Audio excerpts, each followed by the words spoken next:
the memory of the last time we touched lips. Am I sad because I'm scared of happy? Nightmares that grab me out my sleep, the doubt is deep cause I'm aware it can be something that's horrifying, like a baby with no parents. No one to raise him up and teach him how to give through caring. Another father build a mother fiending for a crack pipe. Seen it like last night, suffering and bleeding from your past life. I nourish old roots with spring rain to feel again. Sometimes the only thing that seems real is the pain. Don't tell me it could be worse. Those words don't usually work. Don't tell me it could be worse. What if it's bad already? What if it's bad already? Can't stop me from being sad, I'm sad already. It could be worse, that's a convo that we had already. What's the point if I'm sad already? And what if it's bad already? Can't stop me from being sad, I'm sad already. It could be worse, that's a convo that we had already. What's the point if I'm sad already? We should re-examine and re-evaluate that very special way of being with another person, which we call empathic. Yes, that was Eyeconic featuring me. Featuring me, could be worse. That was a banger. I remember when he sent me that tune and I was like, I just wanted to write it instantly, and I think it just came together so fast, so I think that's what it's all about. But Eyeconic, unfortunately, he's got bigger things to do. He's been signed to do a movie in Hollywood. He can't make it. He sent somebody else in to do the interview for him. That's Jack Craggs. Jack Craggs, are you there? Are you there? Yeah, I'm here. One sec. We're just on the set. We're just. What? Aye. Wait. Bring me my tea. Yeah, my tea. He's just brought out his album. Everything's changed for him. I'm a big tie. So Jack plays a big part in Eyeconic's a new album as well, which has been absolutely massive. I think it's put him leaps and bounds ahead of everyone in the scene right now, especially with the work he's put in and on all the rest of it. And Jack produced 1996 and he sang a few choruses. And am I missing anything else there, Jack? Did you produce anything else on the album? You've nailed it, mate. You've got it spot on. Yeah, 1996 is probably one of my favourite Eyeconic tunes. With the way he just delivers on that is amazing. I think he used to have a very sick chemistry. And wait, the process of that, what was the process? We just the process was we'd recorded a cover of Sleep, which Sam wrote 2 years ago? Yeah, 3 years ago. And then he said, I need an intro to my album, and I just played some chords, first take on the piano. Then we went upstairs and laid it down pretty much. We chopped up the piano, and within 30 minutes, 96 was born. And he was spitting bars over it while I was creating it. It was such a fluid process. Yeah. Yeah, no. Sick. Yeah, while we've got you on the phone, we might as well ask you a couple of questions. When can we expect any new music from you? Any solo stuff you've got planned? Yeah, absolutely. I have a project that I'm working on currently. It's about vocals are about halfway done, so I'm hoping to get those done in the next 2 weeks. Yeah. And then I'm going to release a few singles first, and then drop this project, which is about victim mentality, and there's a few touches on a few bits about depression and anxiety, mental health, and eventually going through the processes pretty much, and by the end escaping it. It's called The Escape Artist. So, but sick. And can I just say, is there a date? Can we expect a date? Everybody's eager to know when we can expect this first single. Can we get a date for? Is that to be announced? Talk to my manager. To be announced. No, that's okay. That's fair enough. But yeah, we're looking forward to hearing some music from you, Jack. It's always a pleasure to speak to you. Absolutely. By the way, who is your manager? Isn't that me? Yeah. No, I'm not really his manager, but I like to motivate him. Anyway, Jack, nice speaking to you. Thanks for coming on the show. I manage. Yeah, man, big up. Always a pleasure. I manage Shakk. Shakk manages Jack, and Jack manages me. Always managing each other. No, it's nice to have you here. We're speaking in a different environment. Usually we're on the phone, but now we're live on the radio. Yeah. Let's get into it, man. Let's get into it. How are you guys doing? Very well. How are you doing? Oh, I'm blessed. Long time no speak, Nick. What you say? Man. Sick stuff. So what's been going on then? literally just still running hard with the album and setting up plans for releases for next year.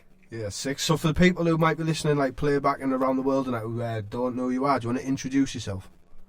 Yeah, I go by the name of Eyeconic, Eyeconic, and I'm a Polish-born artist that lives in the UK. English is like my second language, and yeah, I like to write raps, and I usually just delve deep into human psyche, and sick. Majority of my music is a very introspective look into who I am as a human being. Yeah. Well, I know all this already, but I'm gonna come at the angle like I don't know for the people that are listening and I want to learn a bit more about you. So, how did you get into the rap music? What got you into it first? Was there any artists that really drawn you into hip hop in particular? One thing, yeah. Well, when I moved to England, my brothers used to listen to hip hop all the time anyway. But I wasn't really into hip hop back in Poland. Yeah. It's just when we came over to England, that's when I was spending a lot of time with them, playing Pez and listening to like old school Polish hip hop. And then eventually a friend of mine in school, Miran, he showed me the likes of 50 Cent, Tupac. Yeah. And then when I got into secondary school, that's when I started looking for hip hop myself. And one of the first artists that actually made me want to write something that not many people actually know is Akon. Alright. No way. I actually didn't know this. Yeah, you wouldn't think that, but I had what album was it? Convicted. Yeah, it was some bangers to be fair. There was another album, but I forgot the name of it, and there was a song called Through the Rain, I think. Yeah. And that song, it was just beautiful and made me wanna express myself and the things I was dealing with. Sick. No, that's really good, and I think one thing I really enjoy about your music, it's very introspective, and you still there's still like you rap. There's still an element of lyricism in there as well as some bouncy tunes and tunes that just make you want to just go mad, like spit one lyric. So what do you think drew you into the more introspective side of making music? Yeah, good question. I think it's the therapeutic side of music. Yeah. And the main reason I actually started writing it was to process the things I was dealing with, and I learned much more about myself. I managed to articulate myself a lot better on paper than I do through words. Yeah. So sometimes it's difficult for me to sit down and explain how I'm feeling. But when you put me in front of an instrumental and a piece of paper, it just flows much better. Yeah, no, that makes sense. Like, it's just such a good way to express yourself, and I think from what I've heard with your music, you from a very early age you were very complex and you were at a very high level.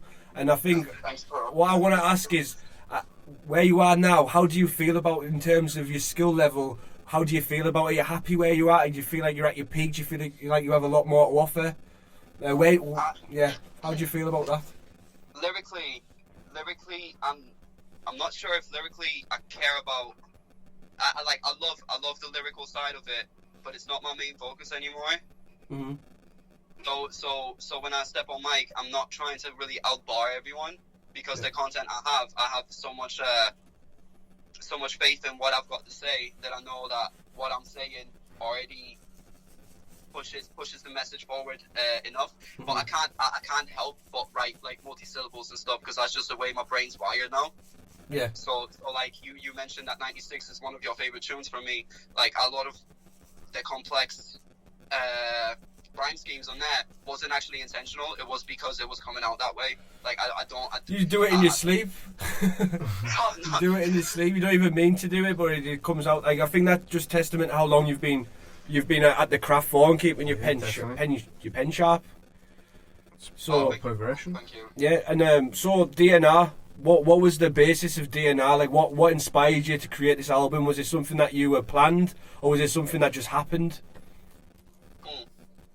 It was an accident. It was very accidental, the process of it, because I've got a folder on my computer where I put all the music that I'm not intending to release. That's where I put all this music into this one folder called Releases If I Die. Yeah. And one day, me and my friend Bobby, who also goes by No Oneself, he he sat down with me, we listened to the music, and he told me that it would be a shame if I never actually got to release any of this. And he's the one that suggested that I make a conceptual album that's based around the Not Resuscitate kind of esque idea. Yeah. I think it's a great concept, and I think that's just it's just a little bit of insight in the way your mind works and the creative accept and the conceptual pieces that you put together. It's well thought out, and I think even if it is like spur of the moment stuff or things that you just feel in the moment and ends up going down on paper and on a track, I feel like it's still just the intricacies in some of your music is it's very like what's the word for it? It's at a very high level and it needs to be noticed as that as well. But DNI and Hall, it's like it's a very well thought out, and the way the tunes flow into each other, it's almost perfect. And I think like that's a dying art, an album that can flow so seamlessly. On that album itself, anyway, just moving on a little bit, what are the tracks that stand out for you? 96, Friends, featuring Notebook, Could Be Worse. I think that's one of my best verses I've ever wrote. Yeah. No Pagans at My Funeral, and We're Moving. Cool. We've got a question from Danny Riley here as well. I don't even know how to pronounce this artist's names, where he's saying, have you heard of Merzin, Danny, is that right? Merzin? I'm probably saying it wrong. And if you have, what do you think of him? I can't say I have. Sorry. Sorry, Danny, doesn't know. Yeah, sorry, Danny. I've never heard of him. We've got some explaining to do. Is he just making us shout? But Danny says he really likes Die Alone. Oh, okay.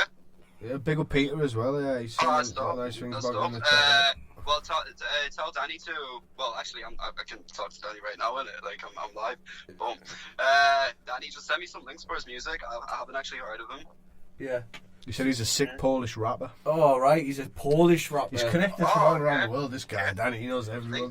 Link up. Okay, cool. I appreciate that. Love. Yeah. So, are you looking forward to getting performing again once things get up and going? Yeah? That's what I'm thinking about all the time.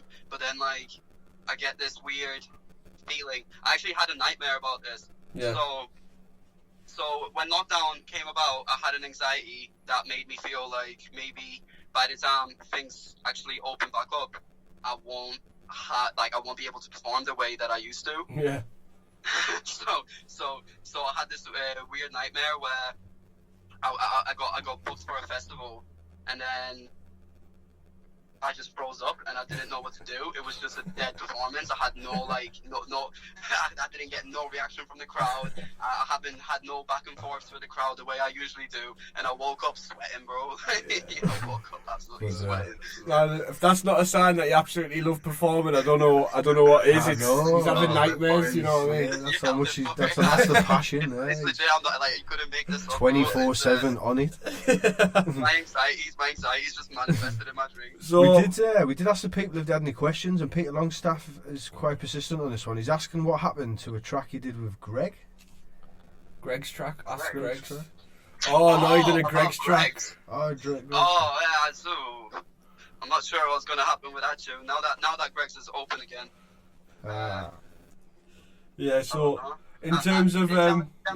Tell him I'll send him the rough copy. Yeah. So he can have it. He's going to get an exclusive Greg's track, Peter, so you're going to have to send Eyeconic Send it to email. the show. Send it to Danny. Exclusive dubplate. So ideally, when things go back when you can perform again, what would be the ideal city or town that you'd like to perform in first in the northeast? Or is there a certain venue or a town, city that you'd like to perform at first?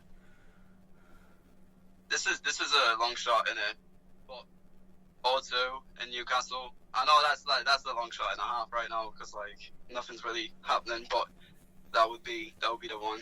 Even at our world headquarters in Newcastle, just a dirty drum and bass rave. Yeah, that'd be sick. I'd be there to join you if that does go down. 100%, bro. 100%. Well, have you got anything else? Gassed. Yeah. Oh yeah, Even gassed. our Gassed. Yeah, that's a good shout there. We need Sully to get back on it. Oh, I think he's retired. 100%. I think he's retired. No, Sully never retires, man. If you listen to this, Sully, have you retired or not? I don't think he's listening though. But yeah, you planning on doing any